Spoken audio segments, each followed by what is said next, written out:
Ready for another deep dive? This time we're really getting into it with The Only One. Talk about a story that throws us right into the deep end of family drama, teenage angst, all that good stuff. We'll be breaking down some important background from the story and a really pivotal scene in Chapter 8, all to try and figure out what's really going on between Sheng Wang and Jiang Tian. It's really interesting how the story looks at grief and resentment, and even a little bit of academic rivalry, right? All playing out within this new blended family. And Sheng Wang's story is, well, it makes you think. I mean, he loses his mother, his father's never around, and then suddenly he's supposed to welcome his dad's girlfriend and her son, Jiang Tian, into his life like it's nothing. I don't know. It seems like a lot for anyone to deal with, especially a teenager. Absolutely, and it's so important to see things from Sheng Wang's point of view. He's not just dealing with a new family, he's dealing with this feeling of being replaced, like his mother's memory is being pushed aside. And Jiang Tian, he doesn't exactly make things easy, does he? From what we see, he's very quiet. Hard to read. That's a good observation. I think that Jiang Tian being so reserved actually makes their dynamic even more complex. I mean, Sheng Wang is already primed to see this new kid as an intruder, and then Jiang Tian doesn't really open up. It just makes the situation worse. It's almost like they're speaking different languages, sometimes literally, sometimes just emotionally. Didn't the story mention a few times where Sheng Wang totally misinterprets what Jiang Tian's doing? Yeah. Like overhearing a conversation and immediately assuming the worst? Exactly. Things like that show us there's no real foundation to their relationship. They're thrown together without a chance to connect, to see past the labels of stepbrother or the new kid. And then there's that moment where Sheng Wang accidentally blows Jiang Tian's cover after he breaks curfew. Talk about adding fuel to the fire. Right. It shows this bigger pattern of them misunderstanding each other, always on edge, always interpreting words and actions with suspicion. And you can really see that tension in Chapter 8, don't you think? It starts right away with Sheng Wang stuck on this physics problem. Which, of course, Jiang Tian finds easy.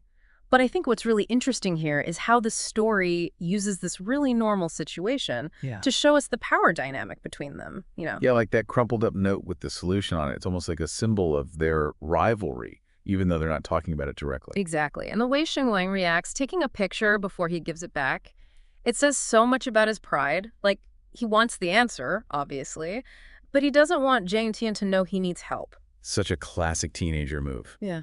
But you're right, it's deeper than just pride. I think Sheng Wang sees how smart Jiang Tian is as a threat, almost. Like, it's another way this new brother is moving into his space. That's it exactly. And it's almost like Jiang Tian knows exactly what he's doing. You know, that line when he says, then why'd you take out your phone? Yeah. It's not just an observation. It's like he's reminding Sheng Wang that he's smarter. Well, good point. Okay, so we've got this tension building. And then the story throws a curveball. Yeah. It shifts to this crazy, hard physics problem, one that none of the other students can get. What do you think the author's doing with that shift? Well, for one thing, it lets us see Jiang Tian in a different light.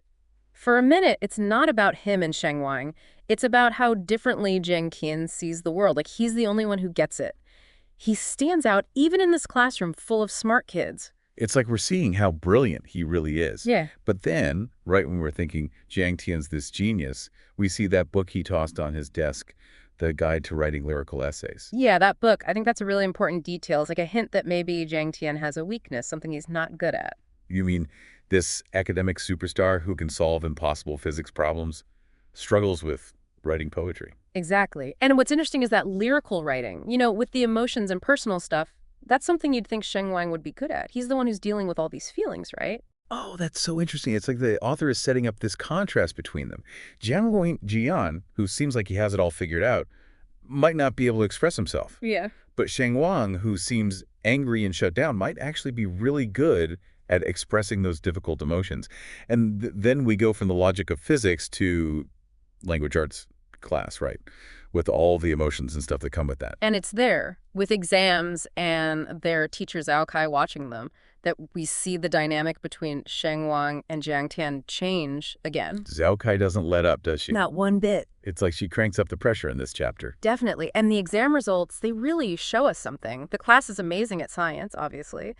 But when it comes to using language in interesting ways, not so much. It's great how Zhao Kai calls them out on it, too, especially with that comment about their amazing science scores. Like she's saying, okay, you can solve equations, but can you write? Exactly. She's highlighting this thing so many people struggle with, even adults. How do you balance being analytical with being emotionally intelligent? And Sheng Wang and Jiang Tian, they're kind of opposites here, right? Sheng Wang, who always seems shut down, gets praised for his writing. And Jiang Tian, the physics genius, gets called out for writing like a robot. Such a cool twist. Suddenly it's like the competition's different. I love that bit where Zhao Kai praises Sheng Wang's writing, but then she's like, but seriously, your handwriting? Ooh. So real, you know? Yeah. Everyone's been there trying to make their thoughts look neat on paper. Definitely add some lightness to the scene, reminds us it's not all serious. Totally. But then, just as Sheng Wang's having this moment, the attention goes back to Jiang Tian, and things get really weird. Yeah, that's where we left it. Jiang Tian, on purpose, getting that reading comprehension question wrong. Not once, but twice. Makes you wonder. Why? What's going on there? I bet our listeners are dying to know. I know, I was floored when I first read it. Part of me is thinking, maybe he's trying to hide how smart he is, blend in, especially since writing isn't his thing. That makes sense, right? Wanting to avoid attention when you feel unsure of yourself? But then I'm also like, is he playing some kind of game?